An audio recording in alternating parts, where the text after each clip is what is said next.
നമസ്കാരം. ശ്രീമദ് ഭാഗവതം മൂലം പ്രഭാഷണം ഭാഗം 589 589. ഓം ഗം ഗണപതയേ നമഃ. ഓം സം സരസ്വതേ സ്വാഹ. ഓം ശ്രീ ഗുരുഭ്യോ നമഃ. ഓം ശ്രീ രംഗനാഥ ശർമ്മണേ നമഃ.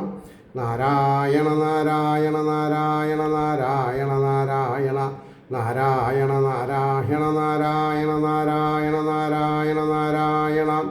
ഓം ശ്രീകൃഷ്ണാർപ്പണമസ്തു. ഓം ശ്രീകൃഷ്ണായ പരബ്രഹ്മണേ നമഃ. ഓം ശ്രീകൃഷ്ണായ പരമാത്മനേ നമഃ. ഹരേ രാമ രാമ രാമ ഹരേ ഹരേ, ഹരേ കൃഷ്ണ കൃഷ്ണ കൃഷ്ണ കൃഷ്ണ ഹരേ ഹരേ. ഓം ശ്രീ രുക്മിണീ സത്യഭാമ സമേത ശ്രീ ഗോപാലകൃഷ്ണസ്വാമിനേ നമഃ. ശ്രീമദ് ഭാഗവതം ഭാഗം 589 സപ്തമസ്കന്ധം 5-ാം അധ്യായം തുടങ്ങണം.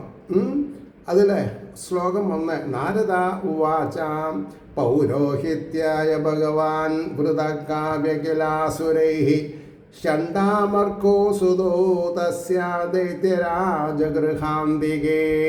പ്രാരംഭം പറയാണ്. ജ്ഞാനാദിപരിപൂർണനായ ശുക്രൻ പുരോഹിത കർമാനുഷ്ഠാനത്തിനായി കൊണ്ട് അസുരന്മാരാൽ വരിക്കപ്പെട്ടുവല്ലോ.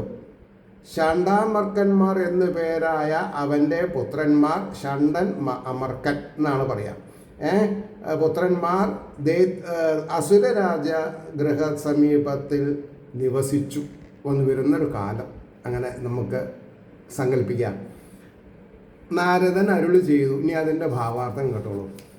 പ്രഹ്ലാദൻ വിഷ്ണു ഭക്തനായതുകൊണ്ടാണ് ഹിരണ്യകശിപുവിന് അവനിൽ ദേഷ്യമുണ്ടായത്. അപ്പോൾ ഇന്നും അങ്ങനെ ചില അച്ഛന്മാരുണ്ട്, ഇല്ല എന്ന് പറയാൻ പറ്റില്ല. മനസ്സിലായില്ലേ?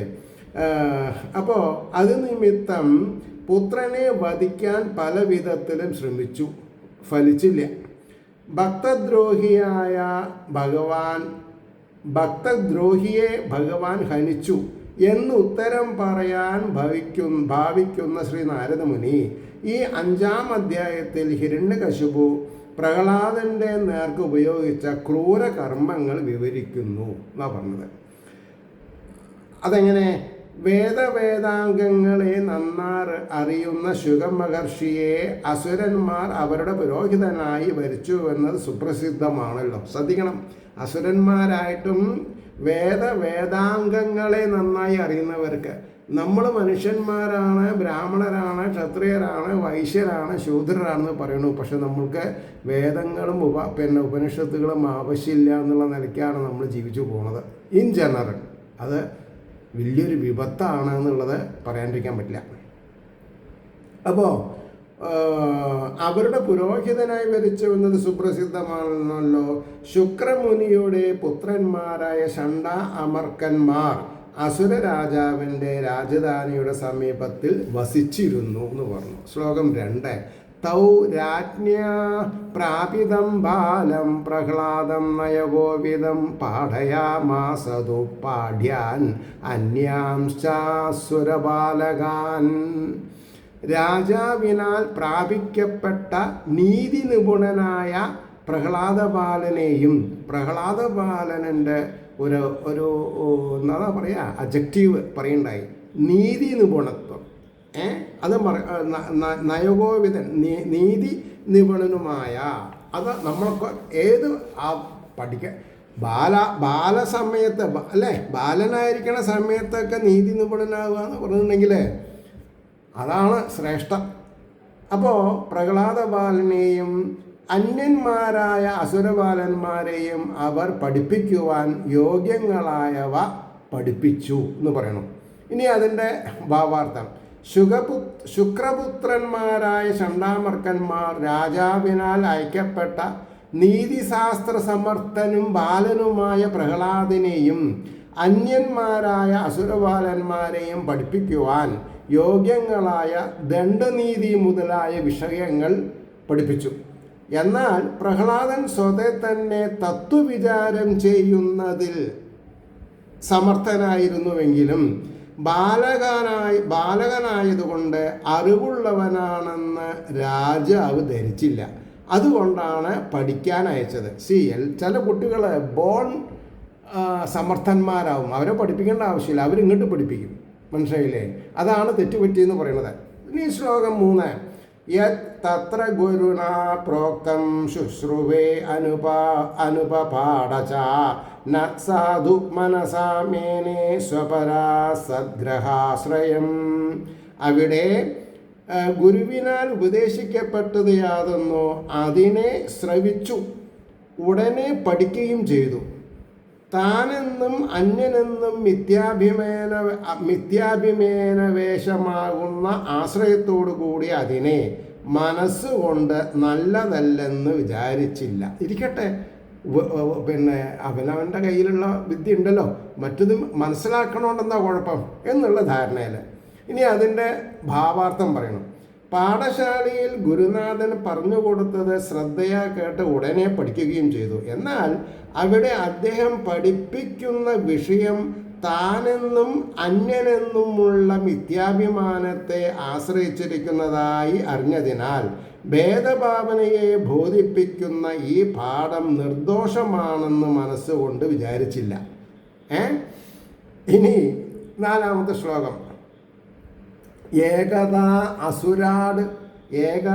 അസുരരാട് പുത്രമാംഗമാരോപ്യ പാണ്ഡവ പപ്രശ്ച കഥ്യതാം മത്സാമന്യതേ സാധുയത് ഭവാൻ.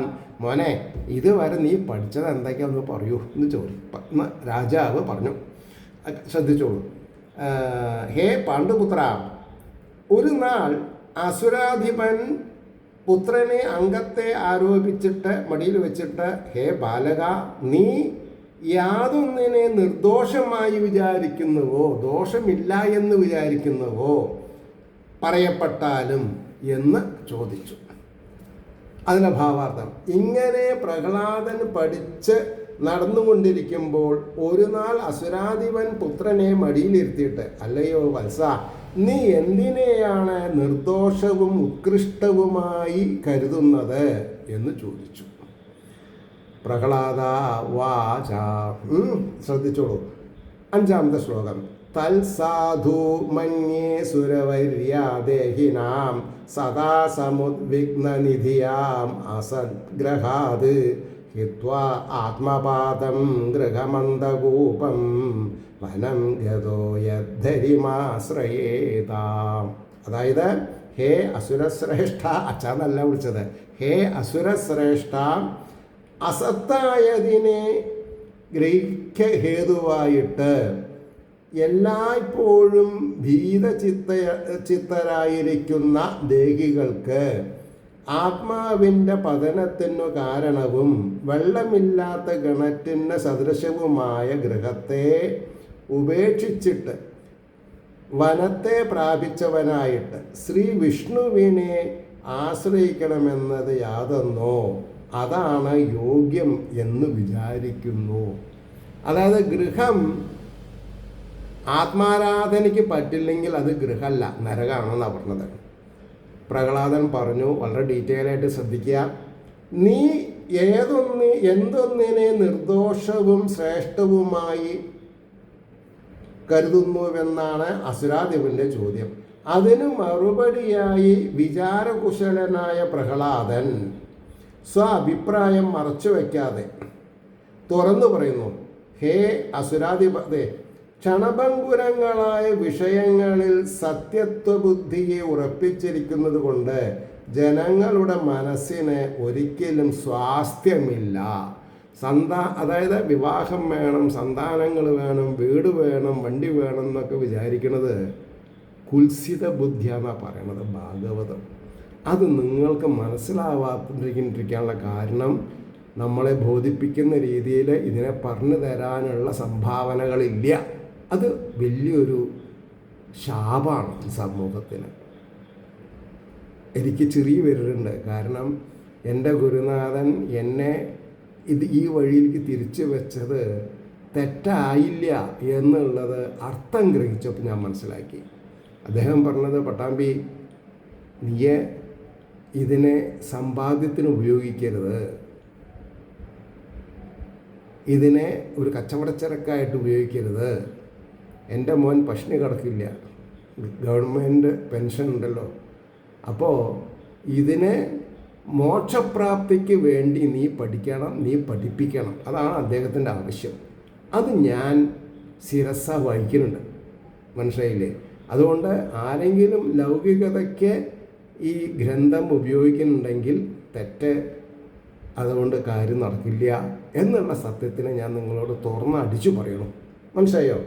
അപ്പോൾ സത്യമെന്ന് വിചാരിച്ചിരിക്കുന്ന വസ്തുക്കളുടെ നാശത്തിൽ ബുദ്ധി ചലിക്കുകയും ഇനി എന്തെല്ലാമാണോ നശിക്കുകയെന്ന് ഭീതി ജനിക്കുകയും ചെയ്യുന്നതിനാൽ ഗൃഹവാസം വെള്ളമില്ലാത്ത കിണറ്റിൽ വീണ് കിടക്കുന്നത് പോലെ ദുഃഖാസ്പദവും അധപ്പതനത്തിന് കാരണവുമാകയാൽ, അതാ അങ്ങനെ തന്നെ വേണം പറയാൻ, അതിനെ ഉപേക്ഷിച്ച് കാട്ടിൽ ചെന്ന് വസിക്കുകയും ശ്രീഹരിയെ ആശ്രയിക്കുകയും വേണം. അതാണ് യോഗ്യമെന്ന് ഞാൻ വിചാരിക്കുന്നു. കാട് എന്ന് പറഞ്ഞത് ജനത്തിരക്കില്ലാത്ത സ്ഥലം എന്ന അർത്ഥത്തിലാണെന്ന് ധരിക്കുന്നതാണ് ഉത്തമം. അല്ലാണ്ട് കാട്ടുപോവുക എന്നുള്ളതല്ല. പ്രശ്നമില്ലേ? ഏകാന്തത അനുഭവിക്കാൻ സാധിക്കണം. അവനവൻ്റെ വീട്ടിൽ ഏകാന്തത അനുഭവിക്കുന്നുണ്ടെങ്കിൽ അത് മതി, ധാരാളമായി. പ്രശ്നമില്ലേ? നാരദ വാച 6ാമത്തെ ശ്ലോകം. ശ്രുത്വാ പുത്രഗിരോ ദൈത്യ പരപക്ഷ സമാഹിത ജഹാസ ബുദ്ധിർബാലാനാം ഭിദ്യതേ പരബുദ്ധിഭി. ശത്രുപക്ഷത്തിൽ ഉറച്ചിരിക്കുന്ന പുത്രൻ, അതാ ശത്രുപക്ഷം എന്ന് പറഞ്ഞാൽ ശ്രീഹരി പക്ഷം, പുത്രൻ്റെ വാക്കുകളെ കേട്ടിട്ട് അസുരൻ ഹസിച്ചു, പുച്ഛിച്ചു എന്നാ ശരിക്ക്. ബാലന്മാരുടെ ബുദ്ധി അന്യരുടെ ബുദ്ധികളാൽ ഭേദിക്കപ്പെടുന്നു എന്ന് പറഞ്ഞു. അപ്പോൾ അതിൻ്റെ ഭാവാർത്ഥം പറയണോ?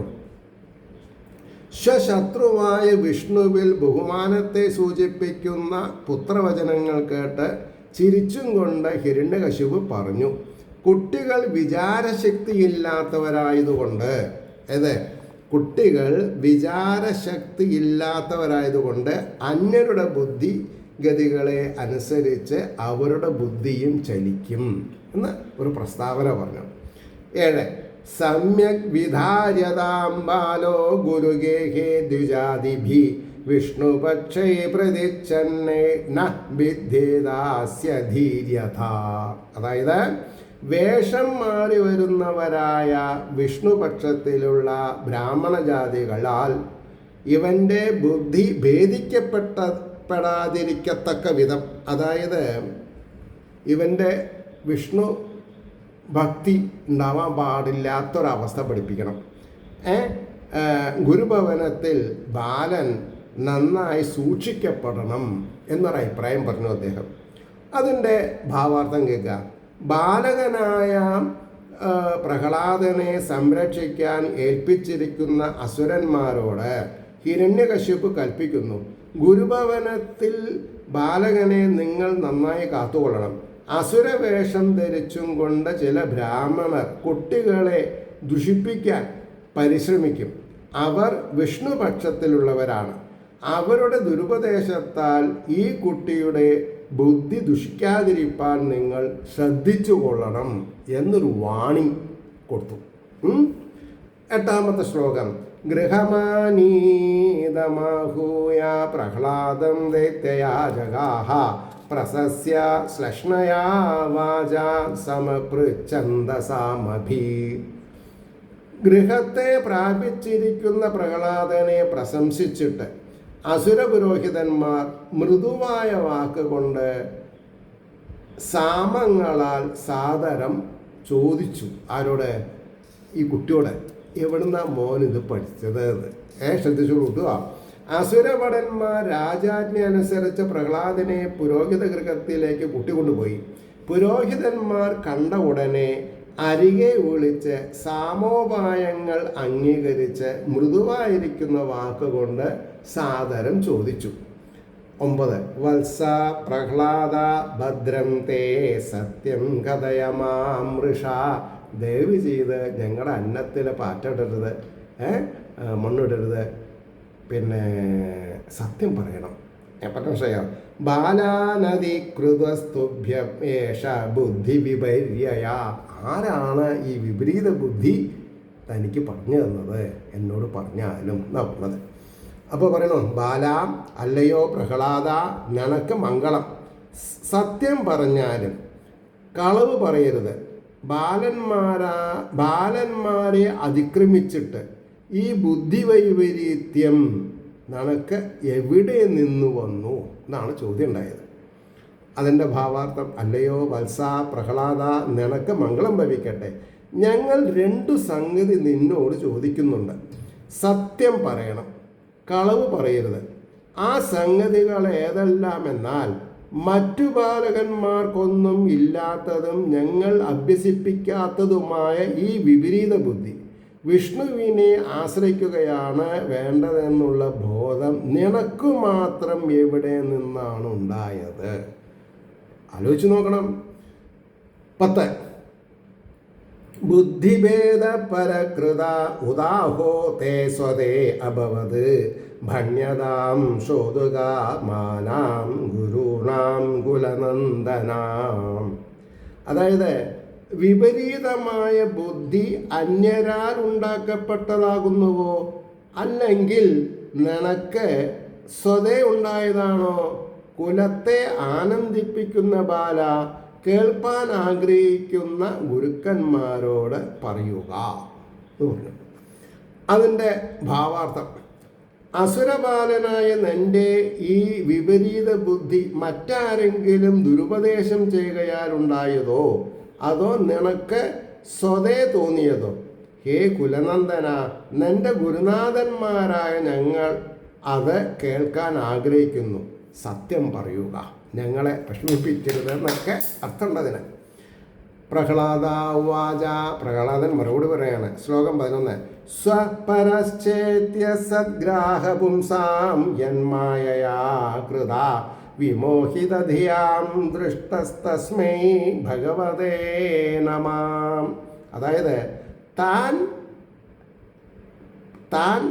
പരൻ എന്ന ഞാൻ വേറെ നിങ്ങൾ വേറെ എന്ന മിഥ്യാഭിനിവേശം മനുഷ്യന്മാർക്ക് യാതൊരുവിൻ്റെ മായയാൽ ഉണ്ടാക്കപ്പെടുന്നുവോ, വിമോഹിച്ചിരിക്കുന്ന ബുദ്ധിയോടുകൂടിയവർക്ക് കാണപ്പെടുന്നു. അതായത് മായയിൽ കുടുങ്ങാത്തവർക്ക് ഇത് വേഗം മനസ്സിലാവുന്നതാണ് പറഞ്ഞതേ.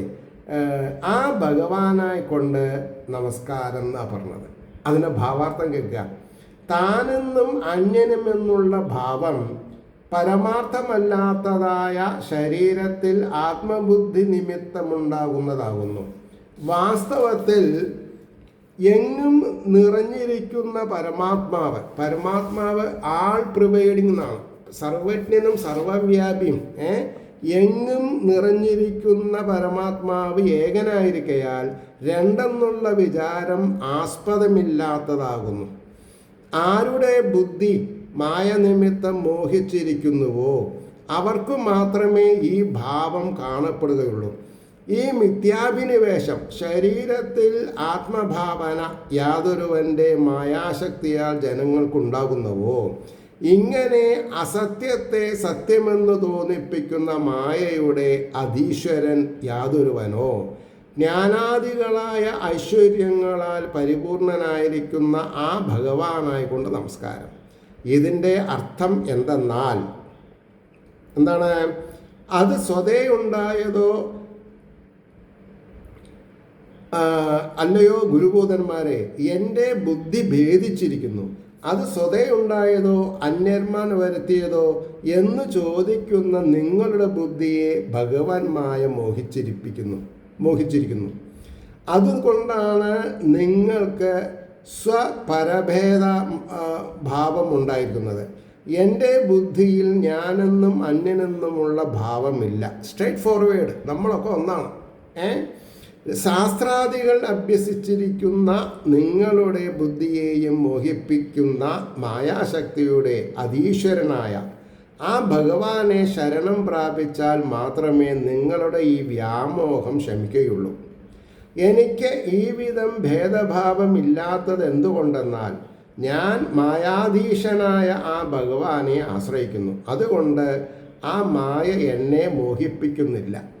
ഞാൻ ഇന്ന് ഇതിനോട് അനുബന്ധിച്ചിട്ടൊരു പോസ്റ്റ് ഇട്ടിട്ടുണ്ടായിരുന്നു. അപ്പോൾ ഒരാൾ അങ്ങനെ വരാൻ പറ്റില്ല, ഭഗവാന്റെ മായയിൽ കുടുങ്ങാത്തവരില്ല എന്നൊരു ദൃഢ കമൻ്റ് ഇട്ടത്. ഞാൻ പിന്നെ അയാളെ നേരാക്കാൻ പോയില്ല. കാരണം എന്താ വിചാരിച്ചിട്ടുണ്ടെങ്കിൽ അത് വെറുതെ അപശബ്ദങ്ങൾക്ക് കാരണമാവും, മനസ്സിലായില്ലേ. അപ്പോൾ ഞാൻ അതിന് ലൈക്ക് കൊടുത്ത് മിണ്ടാണ്ടിരുന്നു. കാരണം എന്താ, അയാളുടെ സന്തോഷമാണ് എനിക്ക് ആവശ്യം. ഏതായാലും ഞാൻ അർഹിക്കുന്ന പോലെയുള്ള സന്തോഷം അയാൾക്ക് വരണം എന്നുണ്ടെങ്കിൽ ഞാൻ വളരെയധികം പരിശ്രമിക്കേണ്ടി വരും, മനസ്സിലായില്ലേ. പിന്നെ അദ്ദേഹം വിചാരിച്ചത് ശരിയല്ല എന്ന് ഞാൻ തുറന്നെഴുതിയാൽ അത് അദ്ദേഹത്തിൻ്റെ ഗുഡ് ഫ്രണ്ട്സിനെയും ബാധിക്കും, മനസ്സിലായില്ലേ. അപ്പോൾ പരസ്യമായിട്ടൊരു ബലാബലം നോക്കേണ്ട ആവശ്യം എനിക്കുമില്ല. എൻ്റെ ആഗ്രഹം എന്താ എന്ന് ഈശ്വരനറിയാം. അത് നടത്തി തരുന്നുണ്ട് ഭഗവാൻ. ഞാനതിൽ സമാധാനിക്കണം. അപ്പോൾ വിദ്വാൻമാരെയും മോഹിപ്പിക്കുന്ന മായയുടെ അതീശ്വരനായ ഭഗവാനായിക്കൊണ്ട് നമസ്കാരം എന്ന വാക്യത്താൽ ഭഗവൻ മായാശക്തിയെക്കുറിച്ച് ആലോചിച്ചപ്പോൾ ഉണ്ടായ ആശ്ചര്യത്തെ പ്രകാശിപ്പിക്കുന്നു എന്ന് കുട്ടി പറഞ്ഞു അവരടുത്ത്. 12ാമത്തെ ശ്ലോകം. സ യഥാനുവ്രത പുംസാം പശുബുദ്ധിർവിവിദ്യതേ അന്യേഷ തഥാന്യോ അഹം ഇതി ഭേദഗതാ സതി.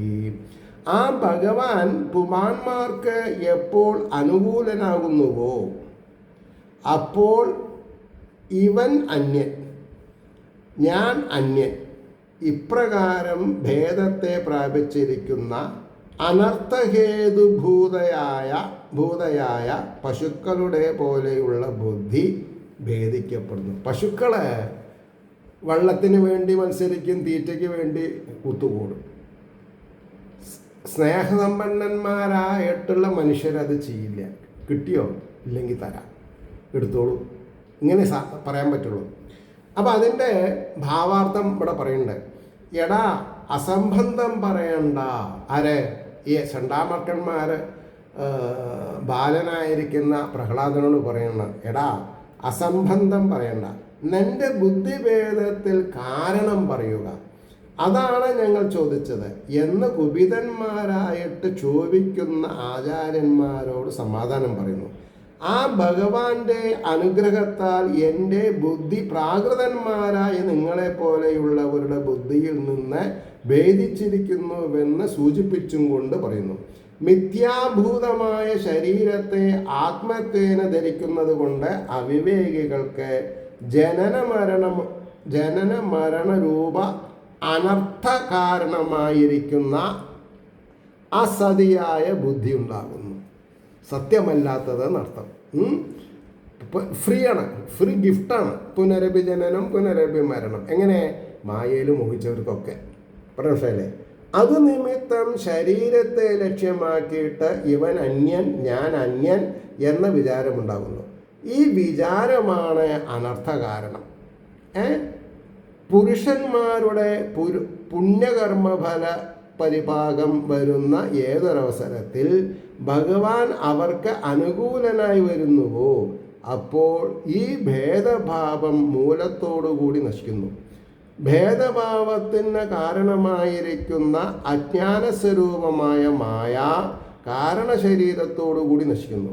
ഇതിനാൽ സിദ്ധിച്ച ഉത്തരം എന്തെന്നാൽ ശ്രീ ഭഗവാന്റെ പ്രസാദം നിമിത്തമാണ് എൻ്റെ ബുദ്ധിക്ക് പ്രാകൃത ബുദ്ധിയിൽ നിന്ന് ഭേദം സിദ്ധിച്ചത് എന്നാകുന്നു എന്ന് തോർന്നടിച്ചു. ശ്ലോകം 13. സയേഷ ആത്മാ സ്വപരേത്യ ബുദ്ധിഭിർ ദുരത്യയാനുക്രമണോ നിരൂപ്യതേ മുഹ്യന്തി യത് വർമ്മണി വേദവാദിനോ ബ്രഹ്മാദയോ ഹ്യേഷ ഭിനത്തി മേ മതിം. ദുരത്യയമായ അനുക്രമണത്തോടു കൂടിയ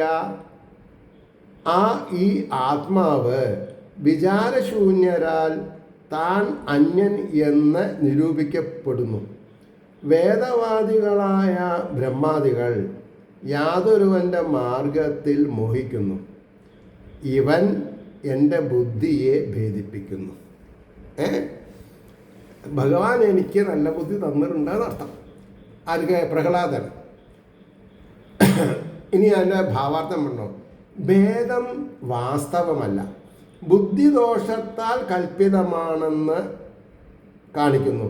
സർവന്തര്യാമിയായിരിക്കുന്ന ഞാൻ എന്ന ബോധത്തിൻ്റെ സ്വരൂപഭൂതനായിരിക്കുന്ന ഈ പരമാത്മാവ് ഒരുവൻ മാത്രം സത്യം. അവനെ തന്നെ അവിവേകികൾ താനെന്നും അന്യനെന്നുമുള്ള ഭാവത്താൽ ബഹുരൂപനായിട്ട് വിചാരിക്കുന്നു. എൻ്റെ ആത്മാവ് വേറെ, നിൻ്റെ ആത്മാവ് വേറെ എന്ന് പറഞ്ഞാലും ആത്മാവ് ഒന്നാണ് എന്നുള്ള ബോധം വേണം. അതില്ലാണ്ട് പോണതാണ് അപാകത. അപ്പോൾ അവൻ്റെ പരമാർത്ഥ സ്വരൂപ നിരൂപണം ദുർഘടം തന്നെ. വേദം നിർമ്മിച്ചവരും പഠിച്ചവരുമായ ബ്രഹ്മാദികൾ കൂടി ആ ഭഗവാന്റെ ലീലാവിശേഷങ്ങളെ നിർണയിക്കുന്നതിൽ മോഹിക്കുന്നു. സൃഷ്ട്യാദി ലീലകൾ നടത്തുന്ന ആ ഭഗവാൻ ഏതു വിധത്തിലാണ് നിർവികാരനും സ്വതന്ത്രനുമായിരിക്കുന്നത് എന്ന് നിശ്ചയിപ്പാൻ സമർത്ഥന്മാരാകുന്നില്ല. പഠിച്ചവർക്കും അബദ്ധം പറ്റുന്നുണ്ട് എന്നർത്ഥം. ആ ഭഗവാനാണ് എൻ്റെ ബുദ്ധിയെ അസുരബാലന്മാരായ മറ്റുള്ളവരുടെ ബുദ്ധിയിൽ നിന്ന് ഭേദിക്കുന്നത് എന്ന് കാര്യകാരണ സഹിതം പറഞ്ഞു മനസ്സിലാക്കി. 14-ാമത്തെ ശ്ലോകം. യഥാ ഭ്രാമ്യത്യയോ ബ്രഹ്മൻ സ്വയമാകർഷസന്നിധോ തഥാ മേ ഭിദ്യതേ ചേതശ്ചക്രപാണേർയദൃശ്ചയാ. ആ സുദർശനധാരിയുടെ കൃപ കൊണ്ടാണ് എനിക്ക് ഈ ബുദ്ധി ഉണ്ടായത് എന്നാണ് അതിൻ്റെ അർത്ഥം വരിക. ഹേ ബ്രാഹ്മണ, ഇരുമ്പ് അസ്കാന്തത്തിൻ്റെ സന്നിധിയിൽ, കാന്തമല്ലാത്തതിൻ്റെ സന്നിധിയിൽ എപ്രകാരം ചലിക്കുന്നുവോ അപ്രകാരം ചക്രപാണിയുടെ സന്നിധിയിൽ എൻ്റെ ചേതസ് നിഷ്കാരണമായിട്ട് ഭേദിക്കുന്നു. എനിക്ക് ആനന്ദമാണ് എന്നാ പറഞ്ഞത്, ദുഃഖമില്ല. ഇനി അതിൻ്റെ ഭാവാർത്ഥം, തൻ്റെ ബുദ്ധി ഭഗവത് അധീനനായിരിക്കുന്നതിന് ദൃഷ്ടാന്തം കാണിക്കുന്നു. ഭഗവാന് അതീതാവരുത്. ഹേ ബ്രാഹ്മണ, ജ്ഞാനിയായിരിക്കുന്ന അങ്ങ് ഞാൻ പറയുന്നതിനെ കുറിച്ച് ആലോചിക്കണം. നിർവികാരനായ ഭഗവാൻ എൻ്റെ മനസ്സിനെ എങ്ങനെ ഭേദിപ്പിക്കും എന്ന് ശങ്കിക്കേണ്ട. ഭഗവാൻ സർവന്തര്യാമിയുടെ നിലയിലല്ല എൻ്റെ മതിയെ ഭേദിപ്പിക്കുന്നത്. സാക്ഷാൽ ചതുർഭുജ സ്വരൂപേണ എനിക്ക് ദർശനം നൽകുകയും ആ ദിവ്യമംഗള വിഗ്രഹത്തെക്കുറിച്ച് എൻ്റെ ചിത്തം നിരന്തരം ചലിക്കുകയും ചെയ്യുന്നു. 5 വയസ്സായിട്ടുള്ള കുട്ടിക്ക് ഭഗവാൻ ചതുർഭുജനായിട്ട് നിരന്തരം ദർശനം കൊടുക്കുകയാണേ. അപ്പോൾ പറയണു, ആ സ്വരൂപത്തെ വിട്ടിരിക്കാൻ ചിത്തം സമർത്ഥമായിരിക്കുന്നില്ല.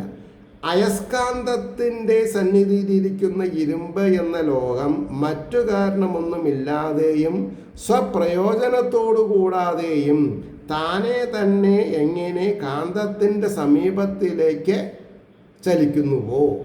ഇല്ലേ, ഒരു ഇരുമ്പ് കഷ്ണം കാന്തത്തിൻ്റെ അടുത്ത് വച്ചാൽ അതിൽ മുട്ടി ഒന്നായിട്ട് ചേരും. കുറേ നേരം ആ ഇരുമ്പ് കഷ്ണം കാന്തസംസർഗം ഉണ്ടായാൽ കുറച്ച് നേരത്തിന് ആ ഇരുമ്പ് കഷ്ണം മറ്റുള്ള ചെറിയ കഷ്ണങ്ങളെ ആകർഷിക്കുകയും ചെയ്യും. അതാണ് മുല്ലപ്പൂമ്പണമേറ്റ് കിടക്കും കല്യാണമുണ്ടൊരു സൗരഭ്യം എന്നൊക്കെ പറയണത്. അപ്പോൾ അതുപോലെ അറിയപ്പെടാതിരിക്കുന്ന കാരണം നിമിത്തം യാതൊരു ഫലത്തെയും ആഗ്രഹിക്കാതെ തന്നെ എൻ്റെ ചിത്തം ചക്രപാണിയായ ശ്രീ ഭഗവാന്റെ സന്നിധിയിലേക്ക് ചലിക്കുന്നു. ഞാൻ ഏതു ജന്മത്തിൽ ചെയ്ത എന്തൊരു മഹാതപസ്സിൻ്റെ ഫലമായിട്ടാണ് ഭഗവാന് എന്നിൽ ഈ കാരുണ്യമുണ്ടായത് എന്ന് അറിയുന്നില്ല. ഇന്ന വിധമെന്ന് നിശ്ചയിപ്പാൻ കഴിയാത്ത ഭഗവത് ഇച്ഛ തന്നെ ഇതിനു കാരണമെന്ന് ഞാൻ കരുതുന്നുള്ളൂ എന്ന് പറഞ്ഞു. നാരദാ വാചാം 2 ശ്ലോകങ്ങളാണ്, 15ഉം 16ഉം. അത് പറഞ്ഞിട്ട് നിർത്താം. അപ്പോൾ നാരദാ വാച ഏതാവത് ബ്രാഹ്മണയോക്തോ വിരരാമഹാമതി തം നിർഭൽസ്യാധകുപിത സദീനോ രാജസേവകാം. അടുത്തത് ആനീയതാമരേ ആനീയത അമരേ വേത്രമസ്മാകമയസ്കര കുലാഹങ്കാരസ്യ ദുർബുദ്ധേ ചതുർത്ഥോ അസ്യോദിതോദമാം. അതായത് ബ്രാഹ്മണനായിക്കൊണ്ട് ഇത്രമാത്രം പറഞ്ഞിട്ട് മഹതിയായ ബുദ്ധിയോടുകൂടിയ അവൻ വിരമിച്ചു. അതായത് പ്രഹ്ലാദൻ മിണ്ടാണ്ടിരുന്നു. അനന്തരം അവനെ നിന്ദിച്ചിട്ട് കോപിച്ചവനും രാജാവിനെ സേവിക്കുന്നവനും ഇന്ദ്രിയാധീനനുമായ ഈ ചണ്ടാമർക്കന്മാരായ ഇന്ദ്രിയങ്ങൾക്ക് അധീനന്മാരാണ്. ശിഷ്യനായിരിക്കുന്ന പ്രഹ്ലാദനോ ഇന്ദ്രിയങ്ങൾക്ക് അതീതനാണ്, ഇന്ദ്രിയങ്ങളെ ജയിച്ചിട്ടുള്ളവനാണ്. അതാണ് ഈ പ്രശ്നം വരുന്നത്.